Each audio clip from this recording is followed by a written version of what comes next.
Hindi club में आपका फिर से एक बार स्वागत है। कैसे हैं आप सभी? आशा करता हूँ आपकी तैयारी बहुत ही अच्छी चल रही होगी। और आज मैं ये वीडियो आपके लिए सिर्फ इसलिए लाया हूँ ताकि मैं ये बता सकूँ कि एग्ज़ाम का डेट जो है वो चेंज हो गया है। एग्ज़ाम 29 जून को होने वाला था, लेकिन ये डेट अब चेंज हो गया है। आइए जानते हैं एग्ज़ाम का डेट क्या है। जैसा कि सबसे पहले हम दैनिक जागरण को फॉलो कर रहे हैं। www.jagran.com ये जागरण की साइट है और यहाँ हम नीचे इसको करते हैं। यहाँ लिखा बिहार टीईटी और बिहार विद्यालय परीक्षा समिति द्वारा आयोजित टीईटी का आयोजन अब 29 जून की बजाय 23 जुलाई को होगा। इसमें एक और महत्वपूर्ण बात है। बिहार बोर्ड के अध्यक्ष आनंद किशोर ने बताया कि टीटी का प्रवेश पत्र जुलाई प्रथम सप्ताह में जारी किया जाएगा। ये जागरण है। अब हिंदुस्तान को देखते हैं हम लोग। ये डेली हंट पे लाइव हिंदुस्तान पटना का न्यूज है। टीटी अब 23 जुलाई को चौथी बार बदली तिथि। बिहार विद्यालय परीक्षा समिति ने टीटी की तिथि में एक बार फिर बदलाव कर दिया है। टीटी की परीक्षा अब 29 जून के बजाय 23 जुलाई को तय किया गया है। बिहार बोर्ड ने चौथी बार तिथि में बदलाव किया है। सबसे पहले टीईटी 18 अप्रैल को कराने का फैसला किया गया था। इसके बाद 11 मई को परीक्षा की तिथि तय की गई। फिर 29 जून को टीईटी की तिथि तय की गई है, लेकिन अब भी परीक्षा की तिथि बढ़ानी पड़ी। इस परीक्षा में शामिल होने के लिए 2 लाख अभ्यर्थियों ने आवेदन दिया है। ये हिंदुस्तान का है। अब आगे बढ़ते हैं और ये है न्यूज़ 18 ईटीवी। इस पे डायरेक्ट दिया गया है बिहार विद्यालय परीक्षा समिति 29 जून नहीं अब 23 जुलाई को होगी बिहार टीटी की परीक्षा। लेकिन आशा करते हैं कि आप सभी से विचलित नहीं होंगे और आपके तैयारी पे कोई इफेक्ट नहीं पड़ेगा। यानी जैसा आप तैयारी पहले भी कर रहे थे वैसा तैयारी आप आगे भी करते रहेंगे, क्योंकि आपको कम से कम 120 लेके आना, क्योंकि उस पे पॉइंट्स हमको 6 पॉइंट मिलते हैं। और अब मैं ये भी आशा कर रहा हूँ कि डेट आगे बढ़ा है कि तैयारी और भी आपकी अच्छी हो जाएगी और 120 आने में कोई भी परेशानी आपको नहीं होगी। कुछ लोगों का ये कहना है कि सर आपने जो बनाया है इतिहासकार, उसमें कुछ एक्स्ट्रा को भी डाल दिया आपने जो हम लोगों के लिए फायदेमंद नहीं है। लेकिन मैं आपको बता दूं, क्लास 6 का बुक अगर आप देखेंगे उसमें लेशन है हमारे इतिहासकार।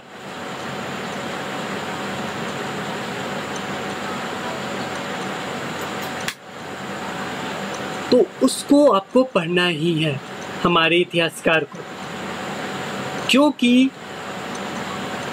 क्लास 6 में चैप्टर में लेशन का नाम है हमारे इतिहासकार और उस लेशन में इन इतिहासकार के बारे में बताया गया है।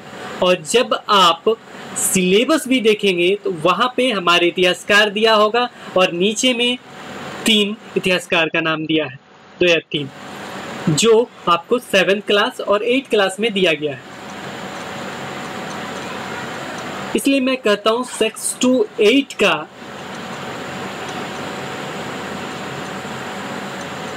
बुक जरूर पढ़ें। उससे क्या होगा, आपका कंसेप्ट क्लियर होगा और आपके पास 4 ऑप्शन ही दिए जाएंगे। 4 ऑप्शन में से अगर आपको 2 पता होंगे ये इसका होता है तो वो उसका होता है, वो तीसरे ऑप्शन से भी आपको पता चल जाएगा कि ये नहीं होगा क्योंकि मैंने कहीं और इसको पढ़ा था। तो अगर उस चीज को, उस क्वेश्चन को अगर आप नहीं भी जानते हैं तो आराम से हल कर पाएंगे। इसलिए मैं कहता हूं कंसेप्ट क्लियर कीजिए। और साइकोलॉजी के लिए मैंने बहुत सारा पीडीएफ भी दिया है और बहुत बच्चों ने भी अच्छे अच्छे पीडीएफ दिए हैं। कुछ लोग आते हैं केवल कमेंट करने के लिए, गलत कमेंट करते हैं, बाहर जाते हैं, फिर आते हैं, फिर कुछ और करते हैं। तो ये सब नहीं होना चाहिए। पहले आप टीचर हैं, शिक्षक का मतलब समझिए, शिक्षक क्या होता है। शिक्षक बनिए, खुद में ऐसा शिष्टाचार लाइए कि आप शिक्षक कहलाने के लायक हो जाए। कुछ लोग हैं, मैं ये नहीं कहता सच है, कुछ लोग बहुत ही अच्छे होते और कुछ लोग केवल जॉब के लिए और कुछ नहीं, उनको कोई इंटरेस्ट नहीं। ऐसा नहीं होना चाहिए, मज़ा भी आना चाहिए अंदर से।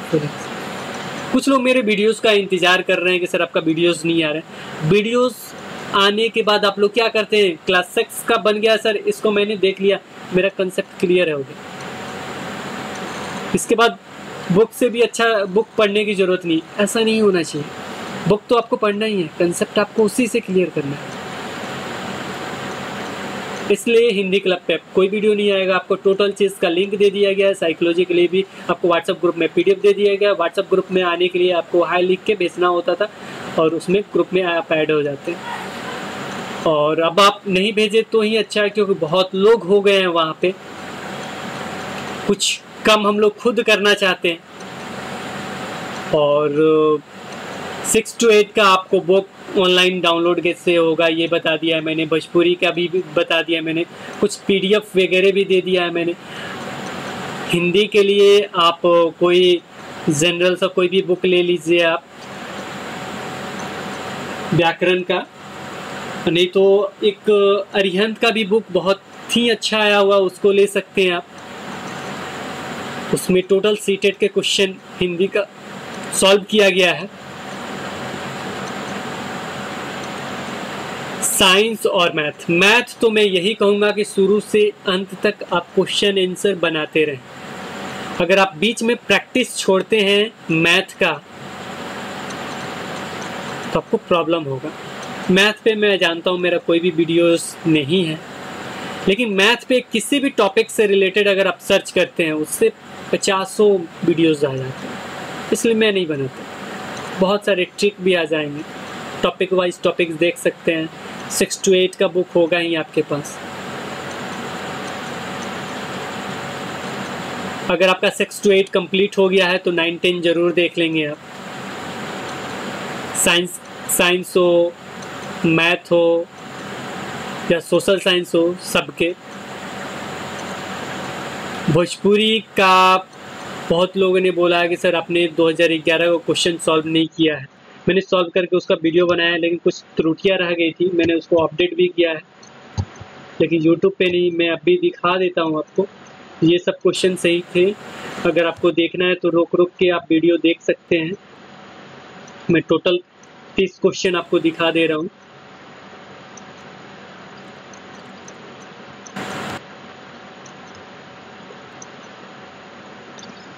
शुद्ध उच्चारण, खाती अनुकरण, वाचन का जब भी प्रयोग आएगा तो वाचन कौन करते हैं, शिक्षक द्वारा होता है। और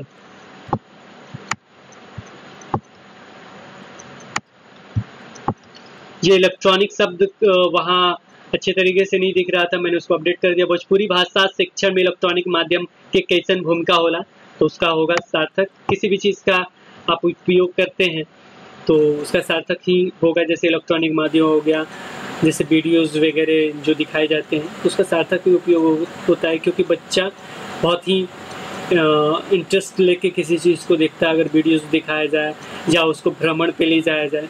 अगर यहाँ क्वेश्चन ये भी आते हैं कि अगर बच्चे को भ्रमण के लिए ले जाया जाता है या टीवी को दिखाने के लिए, तो सबसे अच्छा क्यों होगा, सबसे अच्छा कौन होगा, भ्रमण होगा या इलेक्ट्रॉनिक माध्यम होगा? तो मैं कहूँगा कि मैं क्या कहूँगा, सही उत्तर भी होगा कि भ्रमण के लिए। क्योंकि जैसे आप अगर टेलीविज़न पे किसी एक्ट्रेस को देखते हैं या किसी वीडियोस को, मैं जनरल वे में समझाता हूँ, प्रयोग के रूप में अगर देखते हैं तो आपको उतना अच्छा नहीं लगेगा। लेकिन अगर आप चाहते हैं किसी एक्ट्रेस को, किसी पॉलिटिकल लीडर को देखते हैं तो उसमें क्या होगा, इंटरेस्ट किस में जाएगा, वीडियोस में या सामने। एक्ट्रेस की इसलिए बातें कर रहा हूँ कि आप लोग ज़्यादा उत्साहित हो जाते हैं देखने के लिए, तो डायरेक्ट देखते हैं तो ज़्यादा फायदा, इसलिए भ्रमण इसमें सबसे अच्छा होगा। और आगे मैं क्वेश्चन दिखा देता हूँ।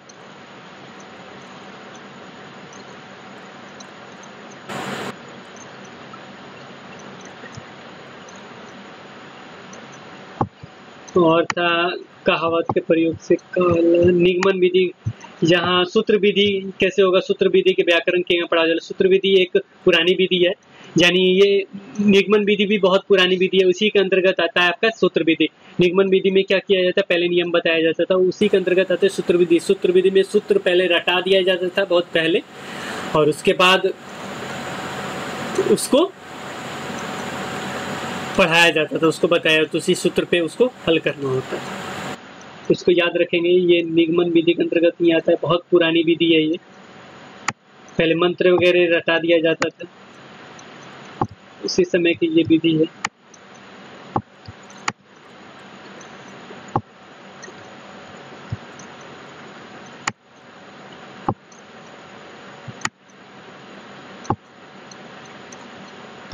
क्वेश्चन मेरे ख्याल से सब आपके आ गए हैं।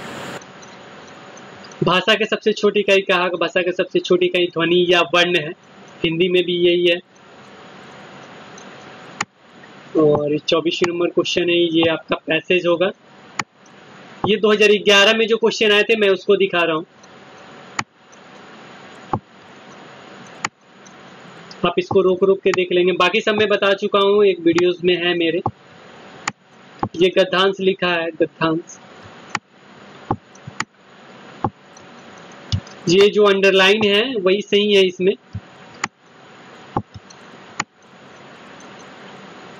ये क्वेश्चन नंबर 30 है।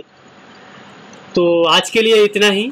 मैं आशा करता हूँ कि आपकी तैयारी बहुत ही अच्छी चल रही होगी और आगे भी अच्छी चलती रहेगी। और मेरे तरफ से आपको best of luck. Thank you, bye bye.